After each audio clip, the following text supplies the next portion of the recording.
Putting aside our sorrow, we renewed our faith in the prophecy that other rings would be found, and see how our faith has been rewarded.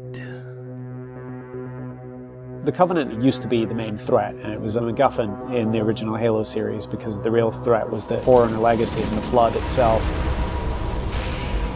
The Forerunners have been the source of so much mystery throughout the Halo franchise. It was something that was just fascinating to us. So far it's been a lot of stumbling into their belongings. Like we found Halos. And now we found something more. We found the Prometheans. There's a degree of animalistic fierceness that maybe you didn't see in previous games. The conditions and the context are what pit a hero and antagonist against each other. For this game, we're going to get to see a lot of complexity to their civilization. From their worldview, what they're doing has to make sense. Trying to figure out ways to tell that story without interfering with the shooting aspect of it has been a really challenging thing. We've gotten glimpses of this Forerunner presence that was kind of always there, open as to whether it would ever erupt. And it did. We're trying to really take game systems and manipulate them and give them emotional coloring and context. We wanted to create something that could stand alone and be an enemy that is just as challenging, just as engaging as the Covenant has been in the past for Halo. A lot of that initial discussion was around if you had this incredibly evolved race and they were well beyond humanity, the Covenant, what would that look like?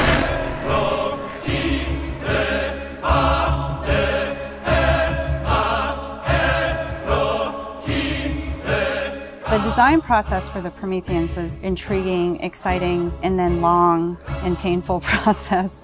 I think just because everyone was so invested in what they wanted out of them. How do you imply something strong, something vertical, something different? And how could we actually have a global logical language out of that Forerunner philosophy? Anybody who's played Halo goes, okay, Forerunners is the silvery angular stuff with blue lights across it.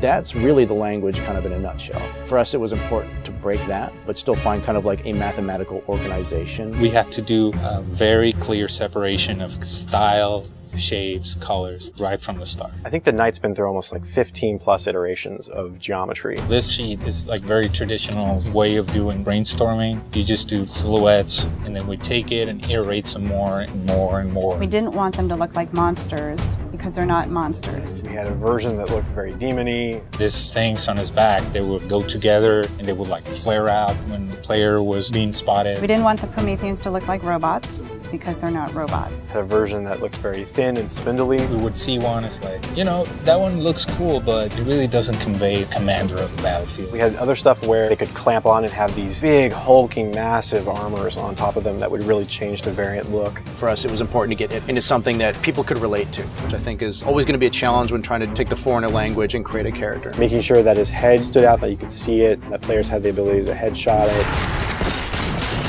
It falls also onto animation. They were able to bring these guys alive and make it feel believable and plausible and still be very fast and lethal. Locomotion didn't look heavy enough at one point, so we scrapped everything and did it all again.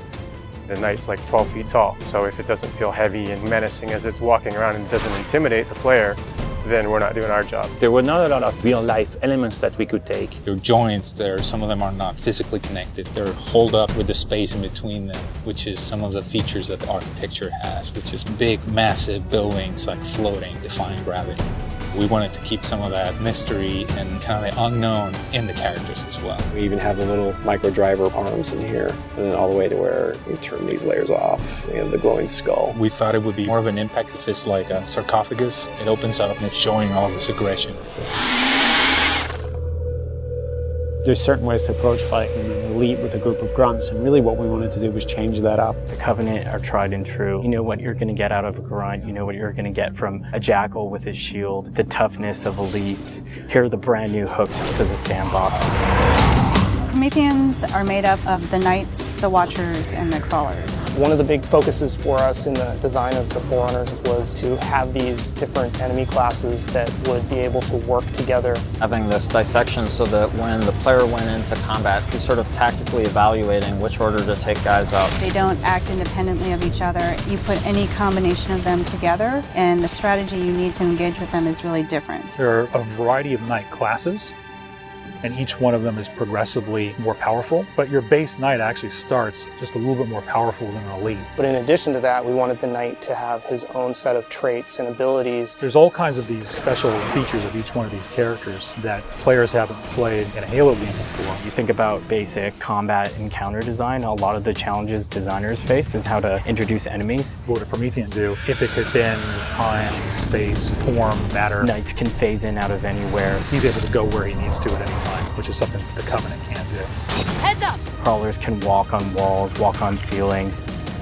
If a knight shield bursts, crawlers will come rushing at you and try and like melee the player to get more aggressive. These certainly slot into that grunt style combatant. And so there was certainly a want to make sure that we can get a lot of them on screen. If you let too many of them get together, they become a really formidable force. One-off, super fun to take out all together. It's like a pack of feral dogs. Its mandibles, when it screams, will actually separate and float around in the air while it's howling. Animation added so much fresh behavior to this character. It's very exciting. The Watcher is definitely a support class. One of the things we wanted to do with the Forerunner characters was constantly have them mix up their tactics and make the player react to it. The Watcher is able to regenerate knights. One of the things we needed to do when the Watcher design was coming along was make sure that the Watcher will actually fit inside of the Knight. That bursts out and swap to the actual Watcher asset. The Watchers are aware if a knight's damaged, they'll protect them, they'll catch grenades, so they kind of coordinate their efforts. The Prometheans feel like the most advanced of the bunch. They're able to bring all of their technology and wisdom to the battlefield. With new enemy class comes new weapon class. We literally concepted probably 200 weapons for this game before we settled on the half a dozen that went in.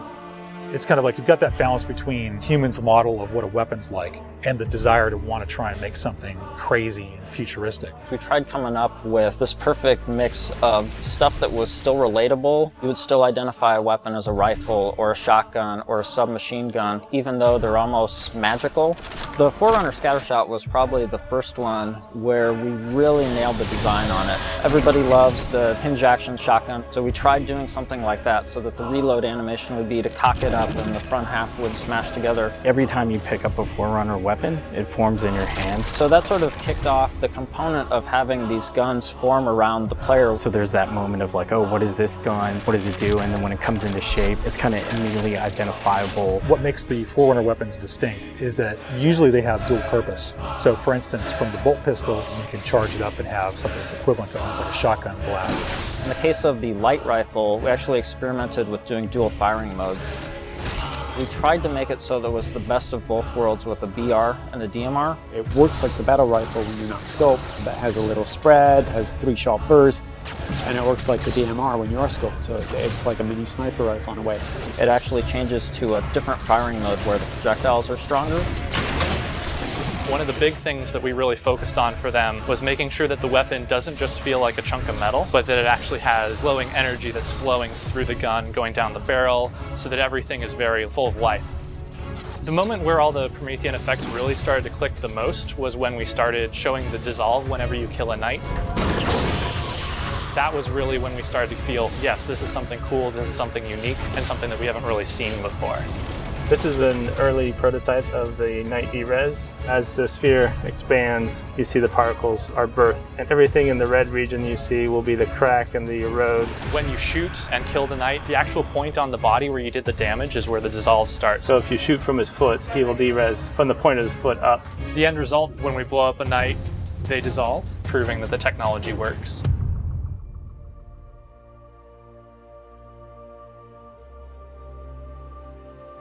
I look at the changes that we're making, and it really feels like we're making a sequel to Halo 3.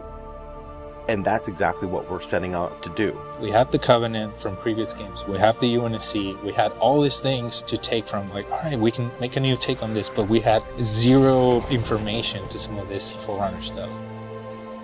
We're not just on a Halo, we're on a whole planet now.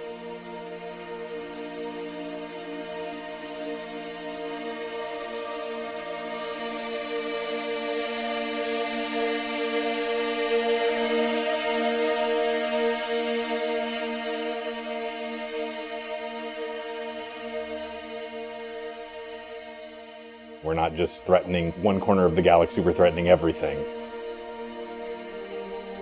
We're listening to the fan feedback. We're incrementally evolving different aspects of the game design, but there's nothing really revolutionary. And I think that's important, because I think really good design is evolutionary, not revolutionary.